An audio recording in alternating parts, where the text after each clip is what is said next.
Mes frères, ici le pasteur Antonio Junior, et je souhaite que la grâce et la miséricorde de notre Seigneur Jésus soient sur ta vie et sur ta famille, aujourd'hui et pour toujours. Frères, j'ai une parole bénie aujourd'hui à partager, un message d'avertissement pour beaucoup d'entre nous. Mais c'est certain, cela va éclairer ta vie, tes chemins. La parole de Dieu est puissante pour changer nos vies, et c'est pour cela que j'en parle toujours. Ici, je ne parle pas de religion, je parle de l'Évangile, un message puissant qui va transformer ta journée. Amen. Et dès maintenant, je veux remercier chacun d'entre vous qui avez suivi les prières, mes frères. Je suis ravi de lire vos commentaires qui expriment votre foi. Beaucoup disent ici, « Pasteur, je traverse ceci ou cela, priez pour moi. » Je lis la fin du commentaire, et la personne conclut toujours, « Mais j'ai confiance en Dieu, pasteur. Je sais que Dieu agit, et me donnera la victoire. » Frères, l'essentiel est de finir avec un message positif de foi et de confiance. Quand vous lisez les livres des psaumes, dont la plupart ont été écrits par le roi David, vous remarquez que beaucoup de psaumes sont des lamentations, des demandes de secours. David racontait souvent les moments difficiles qu'il traversait. Mais on remarque toujours qu'à la fin de ces psaumes, il y a un message positif ou une déclaration de foi. L'essentiel, c'est de finir votre prière en faisant confiance au Seigneur. Amen. Je sais que lorsque nous prions, souvent nous nous lamentons. Nous demandons pardon à Dieu, nous ouvrons notre cœur, c'est tout à fait normal. Mais croyez toujours que Dieu reçoit vos demandes. Parce que la Bible dit dans Philippiens chapitre 4 que nous devons présenter au Seigneur toutes nos anxiétés, nos préoccupations et nos demandes avec des actions de grâce. Car lorsque vous concluez votre prière avec gratitude, ce verset dit qu'alors la paix de Dieu qui dépasse toute intelligence gardera votre cœur et votre esprit en Jésus. Amen. Alors aujourd'hui, nous allons aussi remercier pour tout, et nous allons présenter à Dieu ce qui nous afflige, toutes nos préoccupations. Et je crois que Dieu fera des miracles dans votre vie aujourd'hui. Gloire à Dieu. Avant de commencer, abonne-toi à ma chaîne, c'est simple et rapide. Clique ici sous la vidéo, sur le bouton s'abonner, et active la cloche de notification. Comme ça, tu ne manqueras pas les prochaines vidéos que je publierai. Allons-y frères, débutons la méditation sur la parole. Je veux lire avec toi un passage de Matthieu chapitre 7, versets 15 et 16. Regardez ce que Jésus a dit. Faites attention aux faux prophètes qui viennent déguisés en brebis, mais qui, en réalité, sont des loups dévoreurs. Vous les reconnaîtrez à leurs fruits.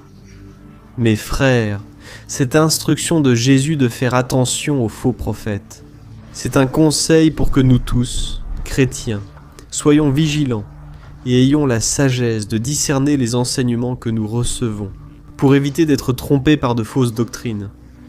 Jésus n'est pas le seul à avoir donné cet avertissement. Dans plusieurs parties du Nouveau Testament, il existe de nombreux avertissements contre les faux maîtres, les faux pasteurs et les faux prophètes, car ils viennent avec des enseignements trompeurs. Frères, il n'y a rien de plus refroidissant pour un chrétien, rien qui l'éloigne plus de la vérité qu'un enseignement faux. Par exemple, imaginons que vous écoutez ici, et que je vous affirme qu'une chose est un péché, puis vous parlez avec quelqu'un, ou vous allez à un culte, et le pasteur dit que ce n'est pas un péché, qu'il n'y a rien de mal à cela dans votre esprit. Il y a déjà une confusion, un doute, et vous savez ce qui va arriver. Le diable va prendre ce faux enseignement, et il va faire en sorte que vous n'ayez plus de conviction dans ce que vous croyez. Et, du fait que vous n'êtes plus sûr si c'est vraiment mal ou non, vous êtes plus susceptible de tomber dans la tentation. La Bible dit, « Frères », dans le livre de Daniel, chapitre 1, que Daniel a décidé fermement dans son cœur de ne pas se souiller avec les mets du roi. C'est très important, frères. Parce que si nous n'avons pas de conviction dans notre cœur, si nous ne décidons pas fermement dans notre cœur de faire ce qui est juste, nous tomberons certainement dans de nombreux pièges. Alors, nous devons être certains de tout ce que la Bible dit sur les différents domaines de notre vie, afin que nous ne tombions pas dans les pièges. Combien de personnes aujourd'hui, parce qu'elles ne connaissent pas la parole de Dieu, souffrent et récoltent les conséquences? Dieu lui-même dit dans Osée, chapitre 4, verset 6, « Mon peuple souffre par manque de connaissance. » Oh frères, nous devons nous appuyer sur la parole, car c'est elle qui nous donne la sécurité dans ce monde, c'est elle qui nous protège contre les ruses du diable, frères. La Bible dit dans Ecclésiaste 18 que celui qui saute hors du mur sera mordu par un serpent ou piqué par une vipère. Autrement dit, la parole de Dieu est comme un mur de protection autour de nous. Si vous allez au-delà de la parole, si vous ne vous appuyez pas sur la parole, un serpent vous mordra. Frère, le diable, il est comme un serpent. La Bible le nomme souvent serpent trompeur ou ancien serpent. Alors, frères, nous devons faire attention à ne pas être trompés. Les chrétiens qui ont été mordus par le mondanisme, par exemple, ils sont maintenant dans le monde en pensant qu'ils sont avec Dieu, mais ils ne le sont plus. Alors, c'est un avertissement pour chacun de nous ici, afin de ne pas être trompés. Dans la première épître de Jean, chapitre 4, la Bible dit de ne pas croire à tout esprit. Mais nous devons éprouver les esprits pour savoir s'ils sont vraiment de Dieu. Car beaucoup de faux prophètes sont sortis dans le monde. Alors frères, il est très facile d'être trompé si vous êtes fragilisé aujourd'hui, en train de traverser un problème. Et alors, toute personne qui vous fait une promesse, qui utilise même le nom de Dieu, peut-elle vous séduire? Et combien de personnes? De nos jours, combien de prédicateurs, combien de ceux qui se disent apôtres, ont trompé des foules, menant les gens vers l'abîme? Reste une question. Comment savoir si ces personnes sont de faux prophètes? Frères, regardez d'abord les fruits. Ces personnes mènent-elles les gens au Christ, à l'Église ou juste au miracle? Frères, nous devons prêcher l'évangile complet, l'évangile qui apporte la guérison, l'évangile qui a des signes, des merveilles, mais aussi qui appelle au repentir, qui a surtout le salut, le message du salut. Le problème, c'est que les gens fréquentent les églises à la recherche de réponses rapides, à la recherche de solutions magiques, parce qu'ils sont désespérés, ils sont prêts à tout faire. Ils versent de l'argent au pasteur ou à l'apôtre, mais le miracle n'arrive pas. Pourquoi? Parce que la personne, elle a été trompée, elle a été dupée. Et je sais que ces personnes vont en payer le prix fort. Ces dirigeants cupides sont comme des chiens voraces. C'est ce que dit la Bible. Et ils paieront le prix fort s'ils ne se repentent pas. Combien d'histoires avons-nous entendues de chrétiens ayant tout donné à l'Église, même sans moyens, et qui aujourd'hui sont ruinés? Combien de femmes se sont mariées sans amour, parce qu'elles ont entendu d'un pasteur, d'un prophète, que cet homme-là était le mari que Dieu avait préparé pour elles. Et maintenant, elles vivent un mariage plein de douleur et de souffrance.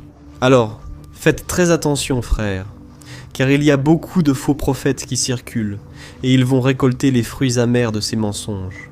Et les personnes aussi qui ont été trompées, c'est parce qu'elles ne se sont pas appuyées sur la parole. Alors, je veux t'encourager aujourd'hui à réfléchir.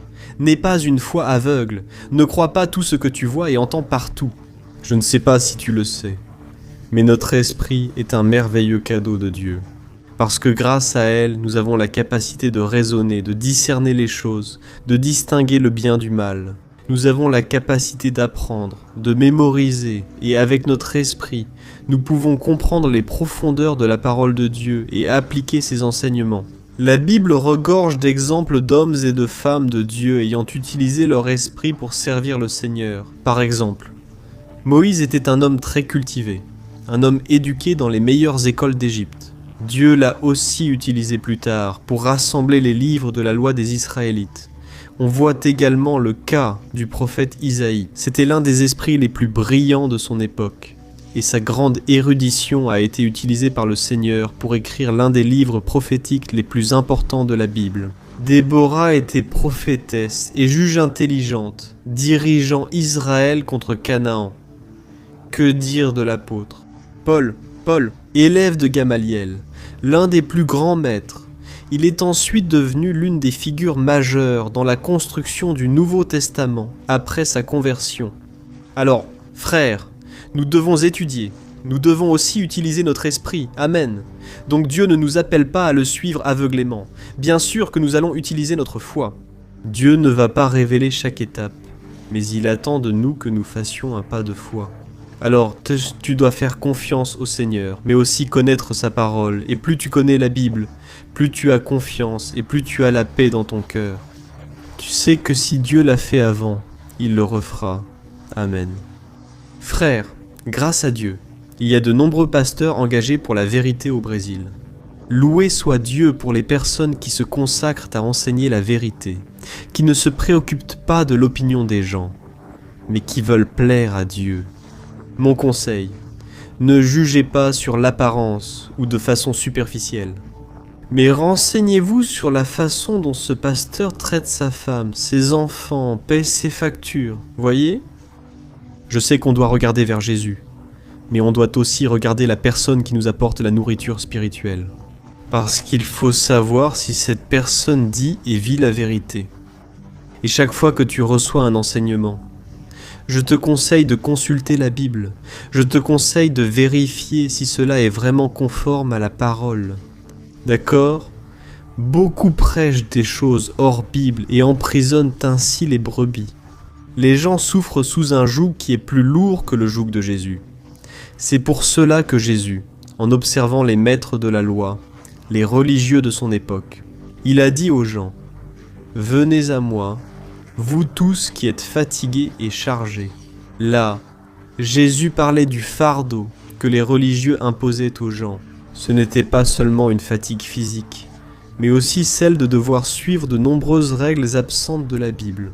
Et alors Jésus a dit : « Mon fardeau est léger, et mon joug est doux, et si vous venez à moi, je vous donnerai du repos pour vos âmes. » Là, Jésus disait : « Regardez, les religieux mettent des fardeaux lourds sur vous, mais mon fardeau est léger, mon joug est doux. » La Bible dit que les commandements du Seigneur ne sont pas pénibles.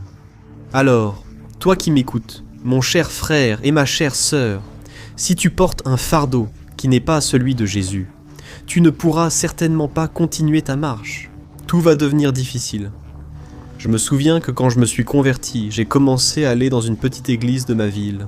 Église où le pasteur imposait de lourds fardeaux, différents de ceux de Jésus.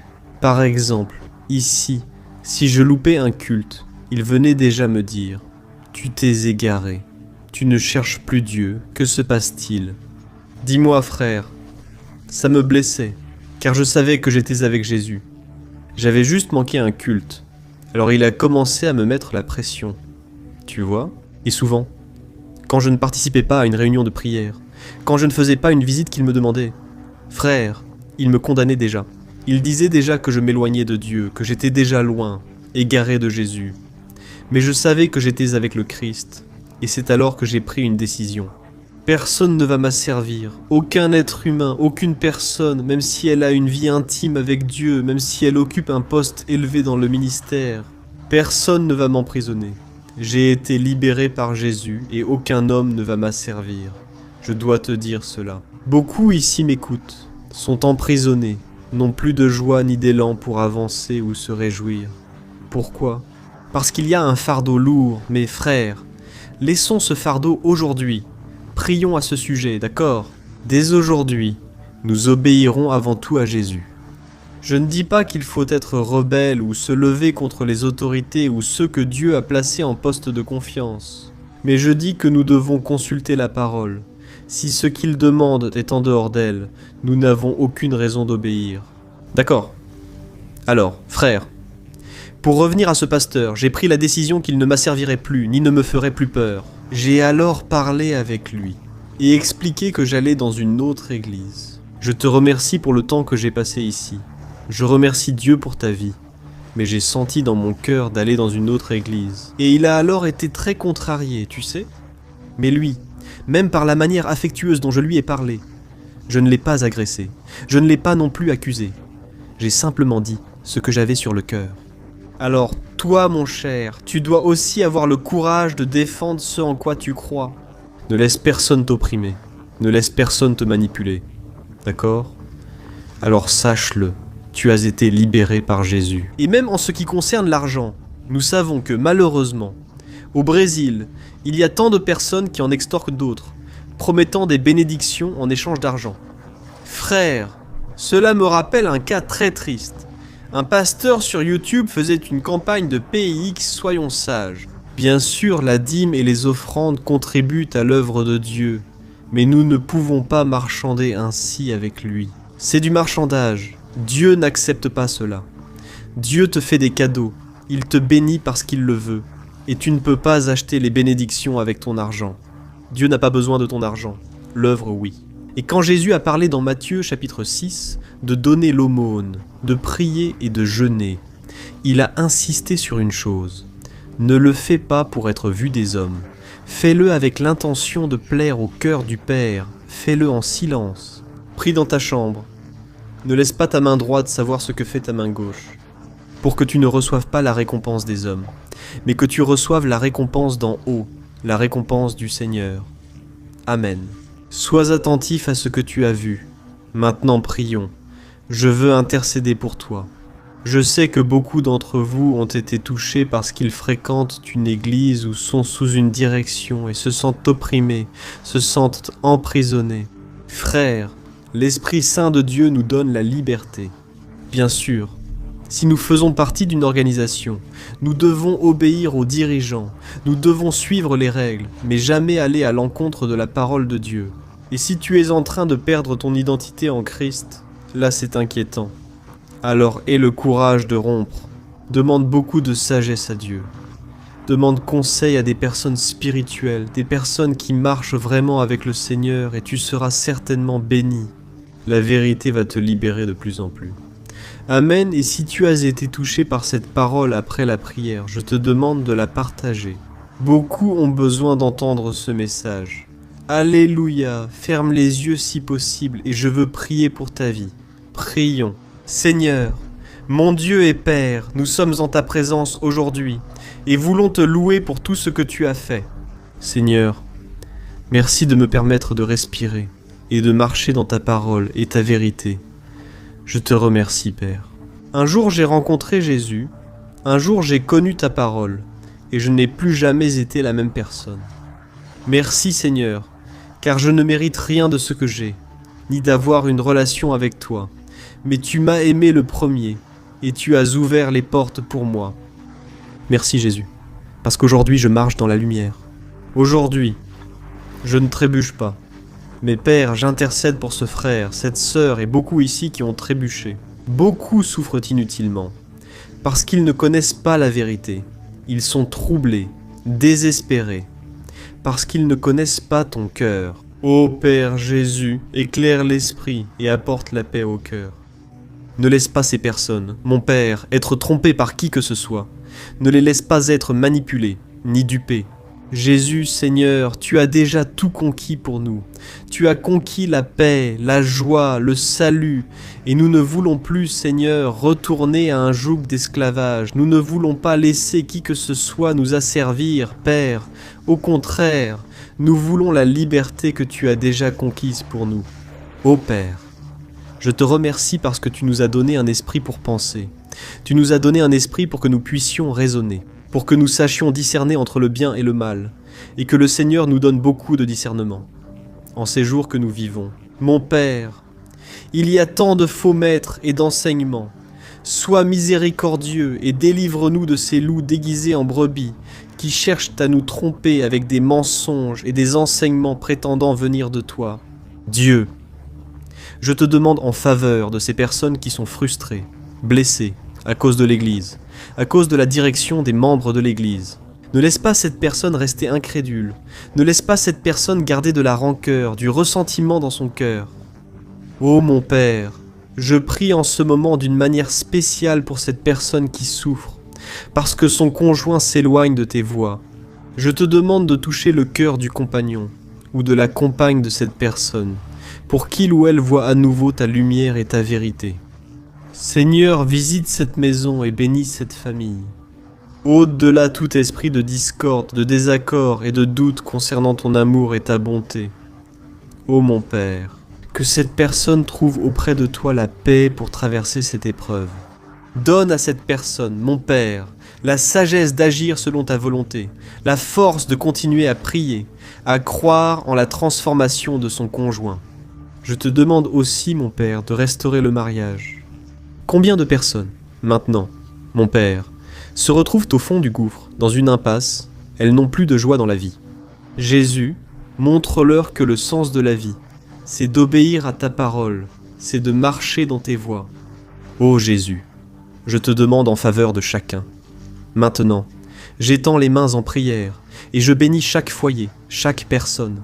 Et je réprimande au nom de Jésus tout le mal, toute l'oppression, toute la maladie qui a été causée dans le monde spirituel. Je réprimande au nom de Jésus, je chasse toute maladie, tout mal, toute oppression maléfique.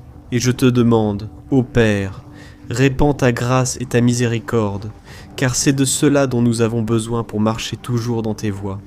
Au nom de Jésus, Dieu, je prie et je te remercie. Amen, gloire à Dieu.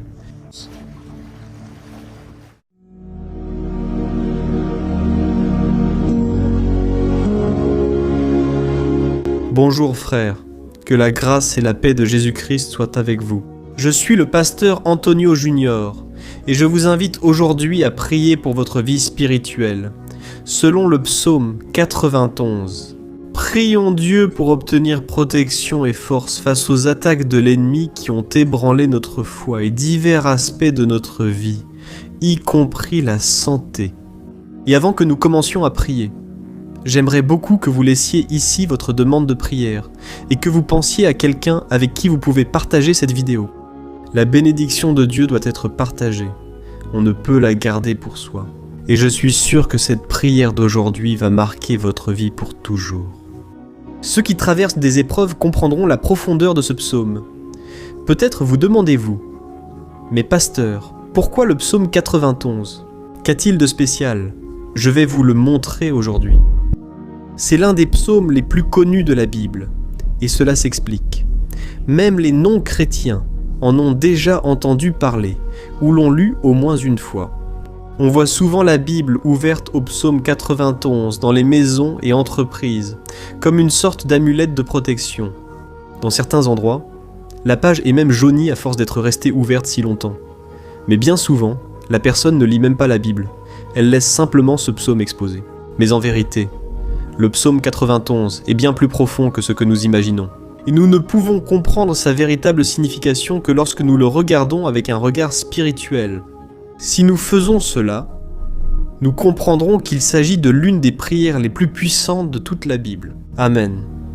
Je vais lire tout le psaume avec vous, mais en plusieurs étapes. Nous lirons d'abord les versets 1 et 2 et prierons, puis nous poursuivrons avec les autres. Pour mieux comprendre ce qui est écrit, nous allons prier pour des domaines précis de votre vie. D'accord ? Pour commencer, nous allons lire le psaume 91, le verset 1 et le verset 2 qui disent ceci. « Celui qui habite dans l'abri du Très-Haut et se repose à l'ombre du Tout-Puissant peut dire au Seigneur, « Tu es mon refuge et ma forteresse, mon Dieu en qui j'ai confiance. Nous ne savons pas, ô Jaël. » Se o autor deste salmo En passant par des persécutions ou des luttes, ou s'il a reçu une prophétie de Dieu à transmettre à nous tous. Mais, quel que soit le motif, le point central est clair. Nous devons chercher notre sécurité en Dieu. Il est notre refuge et notre forteresse contre toute forme de mal. Si nous cherchons le Seigneur de tout notre cœur et lui faisons confiance, nous ne serons jamais déçus. Aucun ennemi ne pourra détruire la forteresse qu'est la présence de Dieu en nous. Amen. Maintenant que nous l'avons compris, prions ensemble. Si possible, ferme les yeux et prie avec moi. Seigneur mon Dieu et mon Père, nous nous plaçons maintenant en ta présence pour implorer ta protection, surtout pour notre vie spirituelle. Dieu, nous avons affronté tant d'épreuves, l'ennemi a parlé à notre cœur, disant que les problèmes sont insupportables et que nous n'allons pas y arriver. Mais maintenant, nous tournons nos yeux vers toi. Nous croyons que tu es celui qui possède la paix que le monde ne peut offrir. Mets cette paix en nous maintenant, car nous en avons besoin, Seigneur Jésus. Sinon, nous ne supporterons pas les épreuves affrontées. Rappelle-nous, ô Père, que le seul endroit où nous pouvons trouver le repos et la vraie paix, c'est sous tes mains. Là se trouve le refuge, la forteresse en laquelle nous croyons tant, qu'à l'ombre du Tout-Puissant, il existe du repos et du réconfort pour notre âme. Apprends-nous à te faire confiance et à nous reposer en toi. Nous remettons maintenant entre tes mains nos préoccupations, nos peurs et nos angoisses. ô mon Père. Je sais que beaucoup traversent actuellement dépression, deuil, angoisse, leur corps montrant fatigue et anxiété incontrôlable.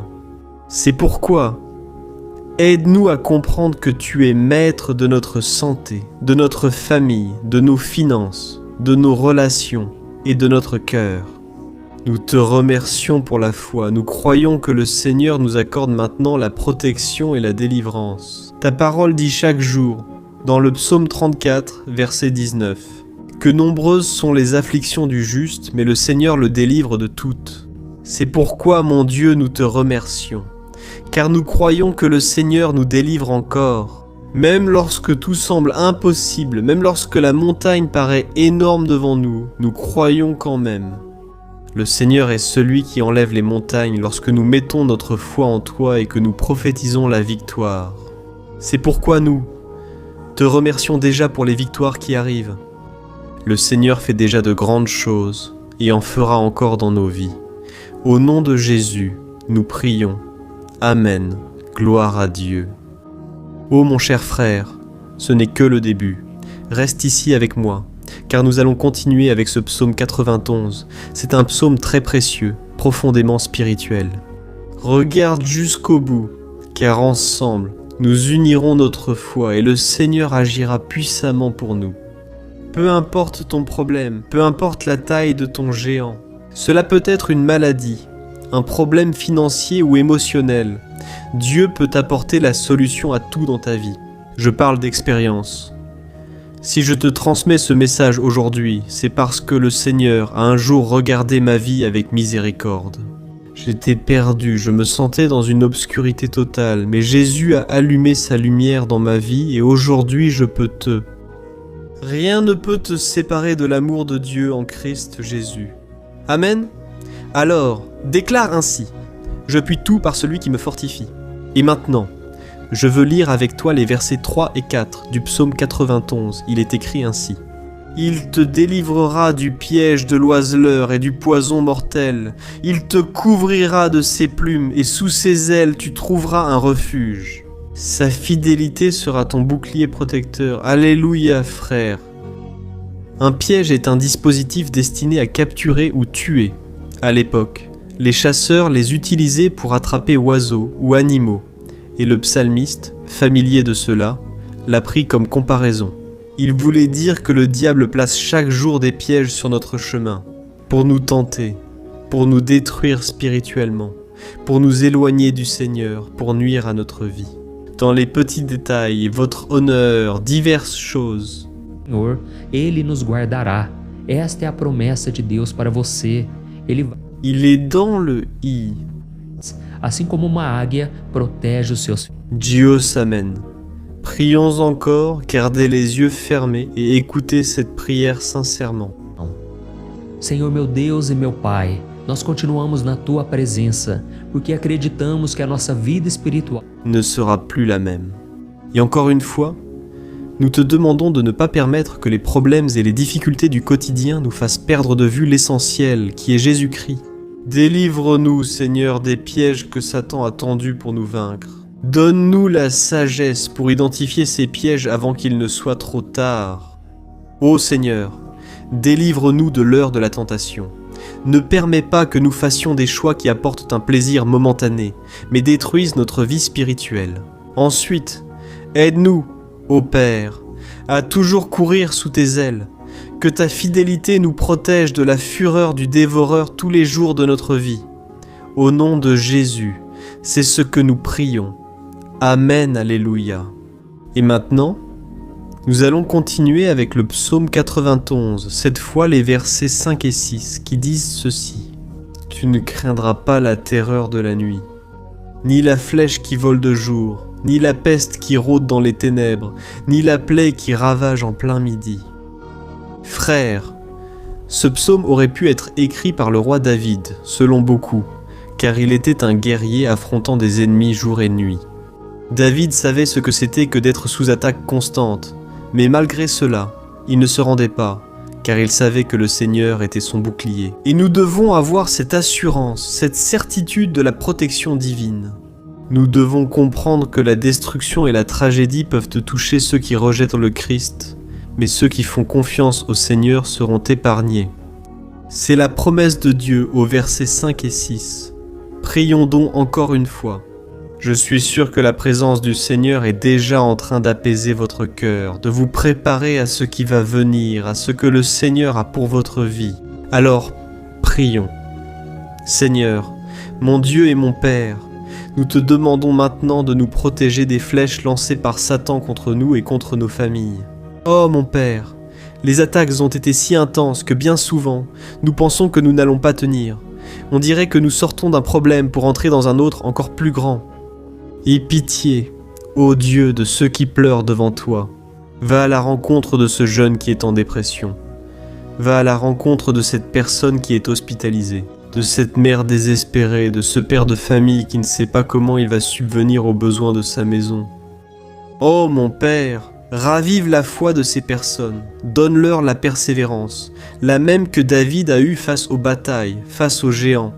Ne permets pas, mon Dieu, que la peur ferme nos yeux, nous voulons rester fermes en regardant seulement vers toi, ô mon Dieu. Les difficultés ont été si grandes, le vide, la tristesse, l'amertume nous font souvent croire que la vie n'a plus de sens. Mais Seigneur, je te demande ici et maintenant, bénis chaque personne qui écoute cette prière et enlève d'eux, mon Père, toute pensée de mort, toute pensée négative, car rien de tout cela ne vient de Dieu, un Dieu d'amour qui n'a que de bonnes pensées. À notre sujet, au nom de Jésus, c'est ainsi que nous prions. Amen. Gloire à Dieu, frères. Maintenant, nous allons continuer dans ce psaume si beau et béni. Et je crois qu'après avoir lu le psaume 7, 8, tu auras encore plus la certitude que Dieu est avec toi. Sois-en sûr, les versets 7 et 8 le disent. Ainsi, 1000 pourront tomber à ton côté, 10 000 à ta droite, mais rien ne t'atteindra. Tu regarderas simplement, et tu verras le châtiment des méchants. Amen, frère. Ce verset est souvent cité, mais on oublie parfois un détail essentiel. Cette promesse est seulement pour ceux qui sont en présence de Dieu. Ceux qui s'éloignent de lui perdent la protection du Seigneur. La Bible dit que l'ange du Seigneur campe autour de ceux qui craignent Dieu, et il les délivrera. Frères, ne perdons pas la crainte du Seigneur, ni la protection de Dieu, car beaucoup s'en sont déjà éloignés. Et alors, quand nous les regardons, nous remarquons une chose, on dirait que leur vie va de mal en pis. On dirait que la maison est sans protection et que l'ennemi entre et sort, et il cause une grande destruction, un grand désordre. Combien de familles et de frères sont désorganisés? Combien de personnes affectées après avoir perdu la protection spirituelle? Si vous vous reconnaissez dans ces personnes ou faites partie d'une famille ayant subi de nombreuses attaques, je veux que vous priez en toute conscience. Croyez qu'en ce moment, beaucoup peuvent tomber à vos côtés, beaucoup peuvent tomber à votre droite, mais rien ne vous atteindra. Amen. Alors priez avec foi, avec la certitude que les anges du Seigneur viennent vers vous. Priez de cette manière, Dieu éternel. Chaque jour, des milliers de personnes sont vaincues, car elles rejettent ta parole et s'éloignent de ta présence. Mais nous, Seigneur, affirmons, ne permets pas qu'aucun de tes enfants ne se perde en chemin. Garde-nous, Seigneur, afin que nous ne soyons pas atteints comme les impies. Déverse ton onction sur tous ceux qui participent à cette prière. Envoie tes anges, Seigneur, même sur ceux qui ne vont pas à l'église. Ceux qui sont éloignés, mais qui maintenant craignent vers toi. Fais le miracle dans leur vie, mon Père, et qu'ils puissent revenir ici et laisser dans les commentaires la grande délivrance que le Seigneur leur accorde, qu'ils puissent témoigner de ce que le Seigneur est en train de faire aujourd'hui. Et je crois que cette onction est en train de briser tout le joug, toute l'oppression, toute la tristesse, toute la fatigue. Au nom de Jésus, nous prions ainsi. Amen. Gloire à Dieu. Frères, poursuivons avec le psaume. Il est essentiel que vous restiez sur cette vidéo. Je crois que maintenant, au versets 9 et 10, vous allez ressentir une paix surnaturelle. Si vous êtes vraiment un héros, je crois que votre cœur ne sera plus jamais le même. Alors, faites attention à ce que disent les versets 9 et 10. Il est écrit ainsi. Si vous faites du Très-Haut votre refuge, aucun mal ne vous atteindra. Aucun malheur n'approchera de votre tente. Amen, frère. Il est très important que je dise une chose. Cela ne signifie pas que nous n'aurons pas de problème. En fait, plus nous nous rapprochons d'eux. Deus, mais o inimigo tentará. Mais, comme je l'ai déjà dit, si nous faisons confiance au Seigneur et que nous faisons de lui notre refuge surnaturel, nous ressentirons une protection surnaturelle constante. Creia somente que o Senhor está te protegendo, e muitos ao seu redor olharão. Alors, nous allons rester connectés.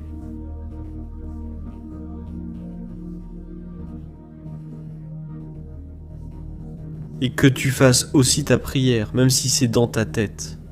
La Bible affirme que Dieu connaît entièrement nos paroles avant qu'elles ne soient prononcées. Et, tout comme Anne, dans l'Ancien Testament, elle priait sans parole, ses lèvres bougeaient seulement, mais elle n'arrivait pas à s'exprimer. Une telle était l'angoisse de cette femme qui ne pouvait pas avoir d'enfant. Mais elle a prié, et cette nuit-là, Dieu lui a accordé la grâce, et elle est devenue une mère joyeuse d'enfants. Le Seigneur a-t-il ouvert son sein? Je crois aussi que tout ce qui reste stérile ou n'évolue pas voit aujourd'hui son cycle s'achever ici. Au nom de Jésus, approprie-toi de cela, et prie ainsi avec moi. Prions, Père bien-aimé, nous te remercions pour notre vie, même au milieu des difficultés, au milieu des batailles que nous affrontons. Nous te demandons maintenant, ô Père, continue d'être notre refuge, notre salut, que le sang de Jésus-Christ, versé sur la croix, nous purifie de tout péché.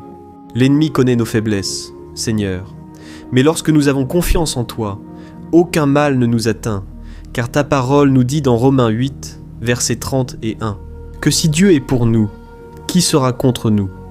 Et si le Seigneur agit, qui pourra l'en empêcher? Personne. Alléluia. Ô mon Père, merci beaucoup Seigneur pour ce moment si spécial.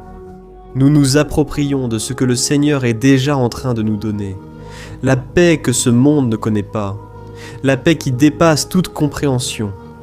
Garde-nous dans cette paix. Et jusqu'à la fin de cette vidéo, mon Dieu, nous nous approprions que le Seigneur est déjà en train de libérer la bénédiction à notre égard. Alléluia frères. Nous allons lire les versets 11 à 13 qui disent ceci. Car il donnera des ordres à ses anges à ton sujet pour qu'ils te protègent dans toutes tes voies. Ils te porteront sur leurs mains, afin que ton pied ne heurte aucune pierre. Tu marcheras sur le lion et la vipère, tu piétineras le lion puissant et le serpent. Amen, ô mes bien-aimés. Dieu nous protège tellement qu'il envoie des anges pour veiller sur nous. La Bible dit dans Luc 22 que Jésus, à Gethsémani, souffrait de l'angoisse, luttant entre chair et esprit. C'était le moment le plus difficile de sa vie. Et même si les disciples n'étaient pas avec lui à ce moment-là, après tout, il dormait. Mais la Bible dit que l'ange du Seigneur est venu vers le Christ et l'a fortifié de la même manière. Toi qui souffres en ce moment, toi qui as une grande douleur dans le cœur, toi qui penses ne pas supporter, mais crois qu'en cette heure, le Seigneur envoie des anges. Il donnera des ordres à ses anges à ton sujet, afin qu'ils te protègent dans toutes tes voies et qu'ils te tiennent par la main. Alléluia. Tu écraseras la tête du serpent. Tu vaincras tout le mal qui s'est levé contre toi et contre ta famille. Alors nous allons prier maintenant. Nous sommes déjà en train de terminer le psaume. Mais s'il te plaît, ne pars pas pour que la bénédiction du Seigneur repose sur toi à tout moment. Prie avec moi, Seigneur, mon Dieu et mon Père. Les batailles spirituelles ont été si dures que parfois nous pensons ne pas tenir. C'est pourquoi nous crions, ô Dieu, envoie tes anges, donne-leur des ordres maintenant, Père, pour qu'ils nous protègent sur tous nos chemins, qu'ils nous gardent, nous guident et nous fortifient. Ô mon Père, seuls, nous n'y arrivons pas, mais avec tes anges à nos côtés, nous pouvons écraser la tête de l'ennemi et continuer fermement vers l'éternité. Ta parole affirme que le Seigneur envoie ses anges pour protéger les héritiers du salut. Nous faisons nôtre cette promesse. Bien que nous ne voyions pas le monde spirituel, nous croyons que le Seigneur nous protège et nous délivre. Maintenant, pour cela, je te demande, mon Père, bénis chaque personne qui participe à cette prière, protège-les de toute chute, tromperie et des mensonges de Satan. Au nom de Jésus, nous prions. Amen. gloire à Dieu. Et maintenant, frères, nous arrivons au dernier verset du psaume 91. Nous allons lire les versets 14 à 16 qui disent ceci. « Parce qu'il m'aime, je le délivrerai, je le protégerai, car il connaît mon nom. Il m'invoquera, et je lui répondrai, et dans l'adversité, je serai avec lui. Je le délivrerai, et je le comblerai d'honneur, je lui donnerai une longue vie, et je lui montrerai mon salut. » Amen, gloire à Dieu, frères. Jésus a dit que quiconque vient à lui, il ne le rejettera jamais. Alors, rien ni personne ne peut te retirer des mains du Seigneur. Il t'aime vraiment. Il a déjà montré et prouvé son amour pour toi. Quand le Christ est allé jusqu'au bout, quand le Christ a souffert pour tes péchés, quand il a versé son sang pur et sans tache, car il n'avait pas de péché. Mais il a fait cela par amour pour toi. Et lui-même maintenant te protège, je vais te sauver, je vais te protéger, je vais te donner une réponse, et dans l'adversité, je serai avec toi pour te délivrer. Alléluia. Crois en cette promesse du Seigneur et fais cette prière avec moi. Prie ainsi. Seigneur, mon Dieu et mon Père, nous te remercions parce que tu nous as soutenus jusqu'ici. Merci mon Dieu parce que tu es bon, tu es miséricordieux, et tu ne nous traites pas selon nos péchés. Sinon, aucun de nous ne survivrait, nous serions tous condamnés. Mais Jésus, nous plaçons notre foi en toi. Nous croyons que tu es notre Seigneur et Sauveur, le seul à pouvoir nous offrir la vie éternelle. Parce que le Seigneur est ressuscité, et auprès du Père, nous avons confiance en ta grâce et ta miséricorde, Seigneur, même sans le mériter. Et je te demande ici et maintenant, Père, que chacune de ces personnes puisse être un témoin vivant, afin que d'autres puissent aussi te connaître. Fais en sorte que cette vidéo, mon Père, atteigne des foules, des milliers et des milliers de personnes, Père, qui sont angoissés, sans espoir. Dieu, dans ce monde, nous voulons chaque jour, mon Père, nous approcher de toi à travers Jésus-Christ, l'auteur et le consommateur de notre foi. C'est en ton nom, Jésus, que nous prions et te remercions. Amen, gloire à Dieu. Ô mes bien-aimés, merci à vous qui vous êtes consacrés à chercher davantage le Seigneur. La Bible dit que tous ceux qui le cherchent de tout leur cœur le trouveront, et il fera sa demeure et accomplira des merveilles dans votre vie. Amen. N'hésitez pas à partager maintenant. Je suis sûr que le Seigneur vous utilisera dans la vie de nombreuses personnes qui n'ont peut-être pas l'habitude de prier. Mais cette vidéo peut être la porte d'entrée pour que le Seigneur Jésus accomplisse son œuvre dans leur vie. Amen, que Dieu te bénisse. À la prochaine vidéo, grande accolade.